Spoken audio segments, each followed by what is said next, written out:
नमस्कार दोस्तों, मैं अर्जुन आपका स्वागत करता हूँ स्टडी बाय अर्जुन के यूट्यूब चैनल में। तो दोस्तों आज की हमारी क्लास है जैन धर्म के बारे में। आज की हमारी क्लास है तो दोस्तों वीडियो को अंत तक जरूर देखना ताकि सभी क्वेश्चन जो आपको आसानी से याद हो जाएं।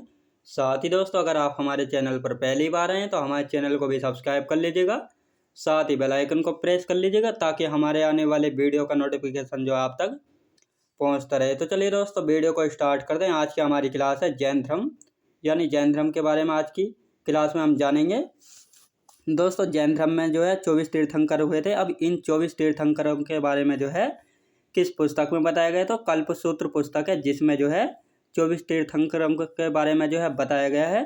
कल्पसूत्र किसकी पुस्तक है दोस्तों? भद्रबाहु ने लिखा था किसको? कल्पसूत्र पुस्तक को। जैन धर्म सिंधु घाटी सभ्यता के समकालीन था। दोस्तों जैन धर्म जो है सिंधु घाटी सभ्यता के समकालीन था, यानी जिस समय सिंधु घाटी थी उस समय का है जैन धर्म। याद रखेंगे जैन धर्म सिंधु घाटी सभ्यता के समकालीन था। पहले तीर्थंकर कौन थे? तो पहले थे ऋषभदेव। पहले तीर्थंकर कौन थे दोस्तों? पहले तीर्थंकर थे ऋषभदेव। अहिंसा प्लस अपरिग्रह की इन्होंने दो शिक्षाएं दी थी। याद रखेंगे प्रतीक चिन्ह क्या था इनका?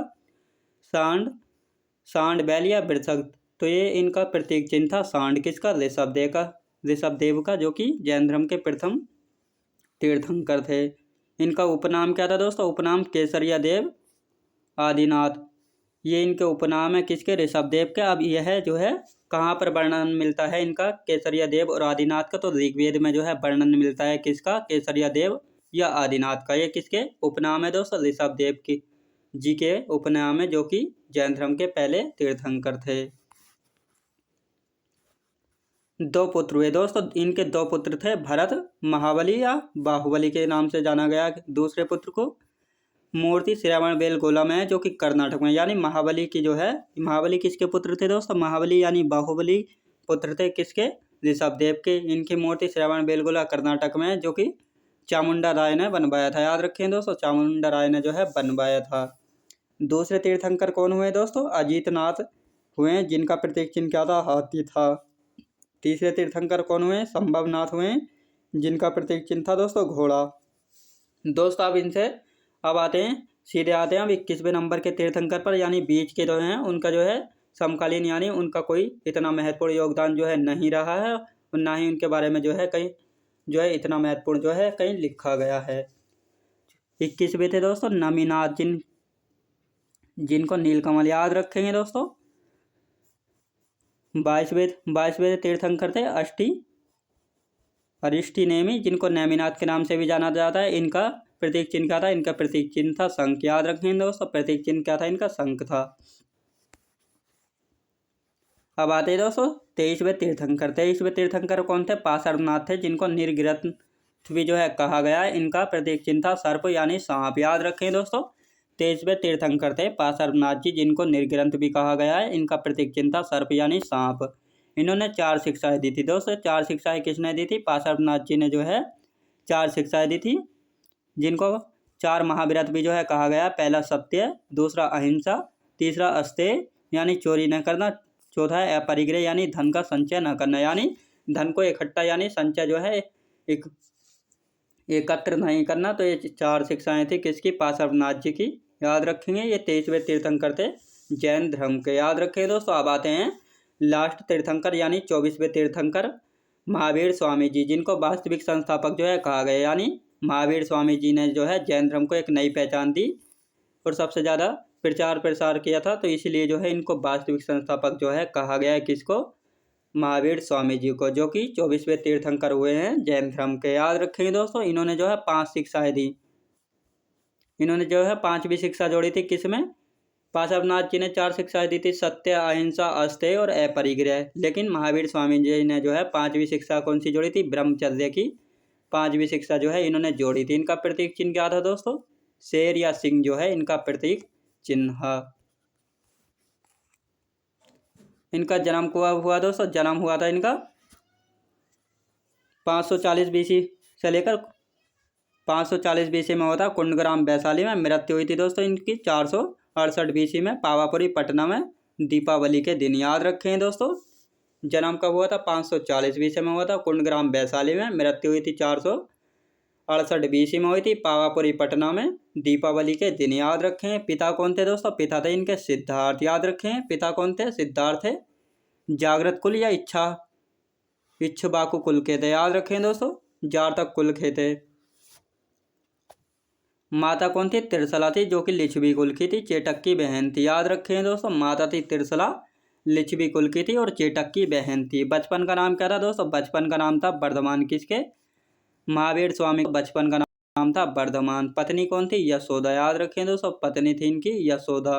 पुत्री कौन थी? अनुजा प्रियदर्शनी जो है इनकी पुत्री थी। किसकी?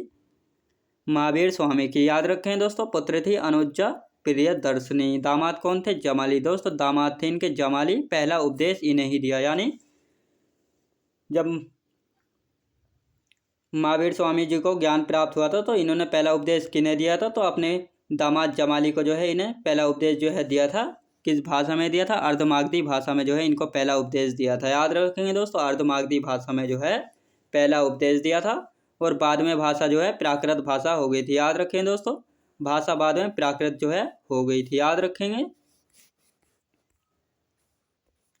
30 वर्ष की अवस्था में अपने भाई नंदीवर्धन से अनुमति लेकर गृह त्याग किया। यानी महावीर स्वामी जी ने जो है 30 वर्ष की अवस्था में अपने भाई नंदीवर्धन से जो है अनुमति लेकर जो है गृह त्याग किया, यानी गृह त्याग दिया अपने भाई नंदीवर्धन से जो है अनुमति लेकर।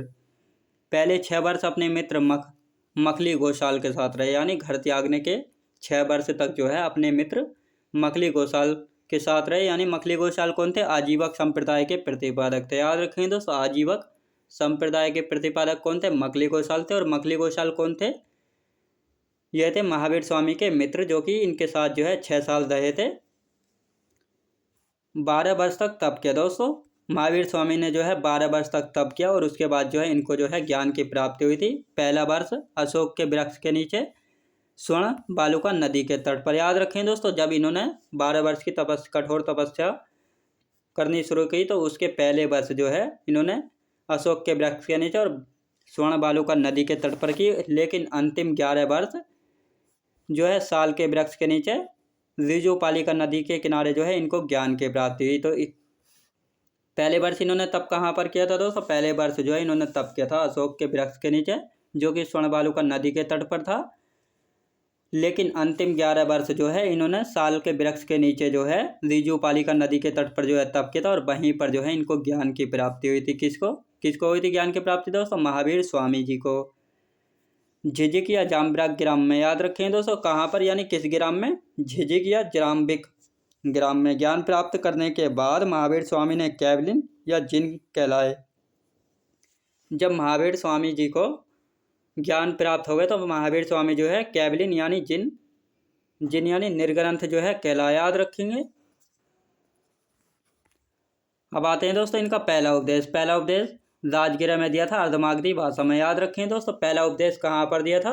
महावीर स्वामी जी ने राजगिरा में दिया था अर्धमागधी भाषा में। कैवलिन दोस्तों, कैवलिन जो है आत्मा और शरीर के बीच के संबंध को जो है समझने वाले को जो है कैवलिन कहा गया है। याद रखें दोस्तों, तो कैवलिन किसको कहा गया है? महावीर स्वामी जी को, जिन खुद की इच्छाओं पर विजय पाने वाला, यानी अपने ऊपर कंट्रोल, यानी अपनी इच्छाओं को जो है काबू में करने वाला, यानी कंट्रोल करने वाले को जो है जिन कहा गया है।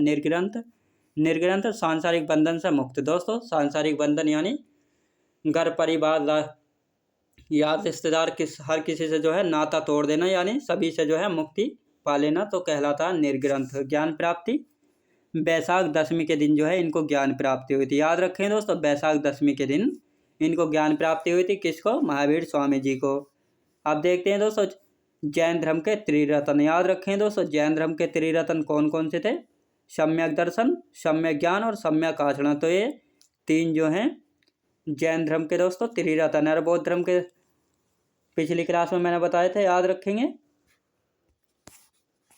अब आते हैं दोस्तों जैन संगीतियाँ। जैन संगीतियाँ कितनी हुई थी? तो 2 जैन संगीतियाँ हुई थी। पहली हुई थी 300 BC में पाटलिपुत्र में हुई थी। स्थूलभद्र इसके अध्यक्ष रहे थे। दूसरी कब हुई थी दोस्तों? दूसरी हुई थी 512 AD यानी 500 ईस्वी में हुई थी। वल्लभी गुजरात में हुई थी। देवार्दी क्षमा श्रवण के इसके अध्यक्ष थे। याद रखें दोस्तों, जैन धर्म में कसाय यानी कारण। जैन धर्म में कसाय या कारण कितने हैं? तो 3 हैं। क्रोध, माया और मान। तो ये जैन धर्म के कसाय यानी कारण है कितने? 3 याद रखेंगे। जैन साहित्य को दोस्तों, जैन साहित्य को जो है आगम कहा जाता है, यानी जैन साहित्य को आगम कहा जाता है जिसमें 14 पूर्व, 12 उपांग और 6 छेद्र सूत्र हैं। याद रखें दोस्तों, जैन साहित्य को जो है आगम कहा गया है जिसमें 14 पूर्व हैं, 12 उपांग हैं, 6 छेद सूत्र हैं। याद रखें। आप देखते हैं दोस्तों, जैन धर्म की 2 शाखाएं, यानी जैन धर्म भी जो है 2 शाखाओं में जो है विभाजित हो गए। तो ये 2 शाखाएं कौन कौन सी हैं? तो दोस्तों पहली है श्वेतांबर, जो कि स्थूलभद्र इसके अध्यक्ष थे, यानी सफ़ेद वस्त्र धारण करते हैं और उत्तर भारत में रहते हैं, यानी उत्तर भारत में यानी नॉर्थ इंडिया में जो है रहते हैं। श्वेतांबर शाखा जो है दक्षिण भारत में दोस्तों, दक्षिण भारत में दोस्तों श्वेतांबर शाखा का प्रचार जो है सुहस्तिन ने किया था। या कहाँ पर रहती थी? दक्षिण भारत रहती थी, नॉर्थ इंडिया में। तो नॉर्थ इंडिया से जो है दक्षिण भारत में यानी साउथ इंडिया में जो है श्वेतांबर शाखा का प्रचार किसने किया था? सुहस्तिन ने जो है किया था। दूसरी शाखा कौन सी दोस्तों? दिगंबर है। दिगंबर यानी भद्रबाहु की अध्यक्षता में, यानी दिगंबर की शाखा वाले लोग जो है नगन रहते हैं, जो दक्षिण भारत चले गए थे। याद रखें दोस्तों, जो कि दक्षिण भारत जो है चले गए थे। कहाँ से ये चले गए थे दोस्तों? उत्तर भारत से, यानी साउथ इंडिया में जो है आ गए थे। दूसरी शाखा यानी दिगंबर शाखा के लोग। अब आते हैं दोस्तों जैन संघ। जैन संघ में जो है 11 गणधर हुए हैं। महावीर स्वामी की मृत्यु के समय अध्यक्ष कौन थे? इंद्रभूति थे। याद रखें दोस्तों, महावीर स्वामी की मृत्यु के समय जो है अध्यक्ष कौन थे? इंद्रभूति थे। लेकिन अगले अध्यक्ष सुधर्मन थे। याद रखें दोस्तों, अगले अध्यक्ष कौन थे? सुधर्मन थे। जैन भिक्षुणी संघ की अध्यक्षता दोस्तों, जैन धर्म की भिक्षुणी संघ की अध्यक्षता कौन थी? तो चंदना थी। जैन धर्म भिक्षुणी संघ की अध्यक्षता। याद रखेंगे। जैन सिद्धांत दोस्तों, जैन सिद्धांत जो है ज्ञान मीमांसा की 2 शाखाएं थी, यानी जैन सिद्धांत जो है ज्ञान मीमांसा की 2 शाखा थी, अनेकांतवाद और श्यायवाद। याद रखें दोस्तों, प्रत्येक जीव या वस्तु के अनेक गुण होते हैं। किसमें कहा गया? अनेकांतवाद में जो है बताया गया है कि प्रत्येक जीव या वस्तु में जो है अनेक गुण होते हैं, और श्यायवाद में अनेक गुणों को केवल नहीं जान सकते, यानी अनेक गुणों को जो है जानने वाला कौन होता है? तो कैवलिनी जो है अनेक गुणों को जो है जान सकते हैं। याद रखेंगे। अब आते हैं दोस्तों नास्तिक यानी आस्तिक। नास्तिक जो वेदों को अप्रमाणिक मानते हैं, यानी आजीवक संप्रदाय के लोग जो कि वेदों को जो है अप्रमाणिक मानते हैं, तो उनको जो है नास्तिक कहा जाता है। और आस्तिक क्या होते हैं? जो वेदों को जो है प्रमाणित मानते हैं, यानी षड दर्शन दोस्तों, षड दर्शन का मतलब है 6, यानी गौतम न्याय दर्शन, गौतम का संकलन किया तो दोस्तों गौतम जी ने संकलन किया था न्याय दर्शन, कपिल ने सांख्य दर्शन, कणाद ने वैशेषिक दर्शन, पतंजलि ने योग दर्शन, जैमिनी ने पूर्व मीमांसा और बादरायण ने जो है उत्तर मीमांसा। याद रखें दोस्तों।